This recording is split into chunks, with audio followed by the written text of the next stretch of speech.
what do you like about your bottom six right now and the way they're rolling? What don't I like about them is probably a better question. I thought they were great tonight again. Good energy, really paying attention to the checking details, and then they're up and they're relentless with their puck pursuit. So real hard to play against that way because they're pushing you all the time on the forecheck, and then they're getting back above it and turning pucks over. And then on top of that, they finished off some plays tonight. Val had 2 tip-ins. How nice is it to have him go in, and how nice is it to have that option in front of the net for that? Yeah, I mean, it's huge. That's one of the areas of our game where you take 92 out of the lineup, and he's so good at it, right? Like, he's not only there all the time and on time and able to get a stick on all those pucks, but he's able to work off the net and make plays and then still get back there before the shots come. I mean, he's one of the best at it, and we miss that out of our lineup. But Val's a guy that's been working at it, and he watches a lot of video with the power play especially, and just kind of looking at timing and positioning and who's got the puck and when they might need a release. So he's put some effort into that over the last couple of years, and he's obviously tonight, that's sort of the perfect case scenario. He gets 1 on the 5-on-5, holding the net front on the deflection from Tay's shot, I think, and then the power play one. Had one the other night as well, so starting to come for him, which is nice to see.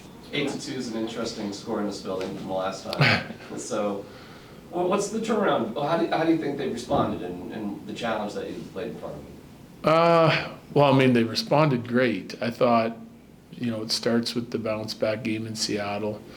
Final 40 minutes or so was probably the best we played all year.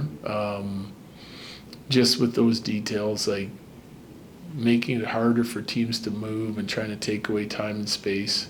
We continued that in the first period tonight. Execution, with the better support, more talk, better details, execution goes up, and the speed of our game goes up. I didn't love our second period. I felt like we got a little comfortable there and got fortunate a few times. Like, we had some breakdowns that I didn't like, numbers coming at our net, and either they mis-executed or we were able to get a stick on, 1 or 2 pucks that could have been real dangerous. But we responded in the third period. I thought we got right back on our game at the start of the third, just like we did in the first. And so another good, solid 40 minutes tonight, and we'll try to get that to 60 as fast as we can. When you guys were undefeated, you said that the team has another gear and you have high expectations for the team. When you talk about those last 40 against Seattle, the 3 periods tonight. Yeah, that's the gear.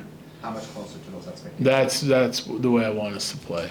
I've been waiting for it, and it just hasn't come out of our team yet. Little bit of embarrassment, more determination in our game. Like, that's really what it comes down to on both sides of the puck. The better we check, the more we create. The more we're in tune with our details, the better our execution is, and that's what we saw. Final 2 in Seattle, 2 periods tonight. We're in a fortunate spot tonight, right? They played last night. They're coming in a little bit tired. We're rested and ready to go, and we're coming off a good game. So I expected us to have a good game tonight. We got it. It wasn't perfect, but it was pretty good. So is team's identity starting to come into focus with these last 2 wins?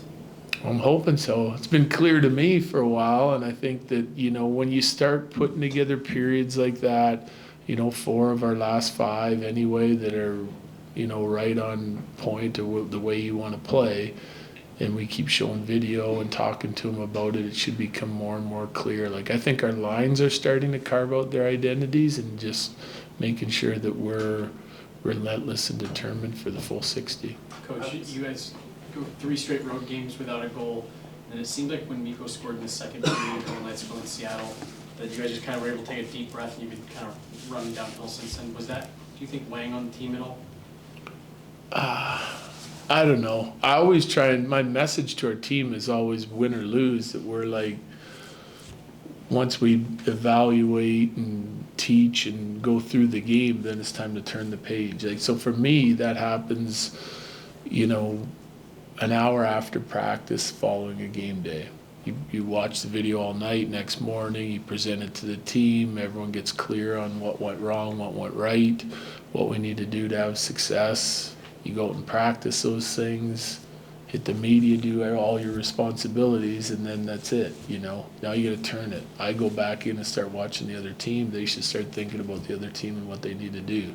It's not that you can't take a little bit of snarl into the next game because you're disappointed in the way you played or whatnot, or ramped up determination because you know the game before didn't go well, or it's a game you really want to win, it's fighting for a division or whatever it is. It's not that you can't do that, but you shouldn't be taking the baggage. Like if the power play has a bad night one night, you shouldn't be taking that into the next game. You know, if you're using it for anything, it should be used as fuel to help you play better. Evan, Peter. It looked like you gave Drouin a couple chances on the top power play. Is that just to get a different look for those guys, or maybe a reward for him? Yeah, a little bit of both. You know, I think he's a guy that can play in there. I feel like his game's ramping up a little bit here over the last couple games. He's using his skating more. He's obviously a great playmaker. I think he can help that unit in there. Joe's been doing a nice job in there, especially off the face-offs and distributing the puck. But, you know, it just depends on the ice time. If I see a guy going, I'd like to try and reward him a little bit. So that has something to do with it as well. A few more, Peter.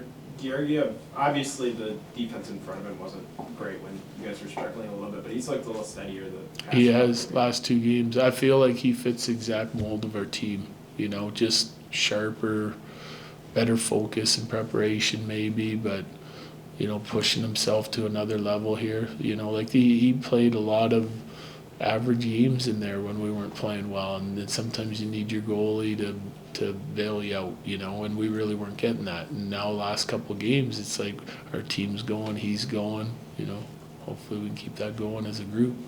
With other interesting forward options like Riley Tuckey, how did you guys know that it was the right time to give Kiriata a contract and an opportunity? Yeah, eye test, watching games, talking with Schneeks, and his camp and exhibition, really, his history. I mean, he's an NHL player. He's a worker. He's got a good skill level, but he can skate. He kind of fits the mold of our bottom 6. So, responsible player when it comes to his checking game. He doesn't make a lot of mistakes there, which is what you need in the bottom 6.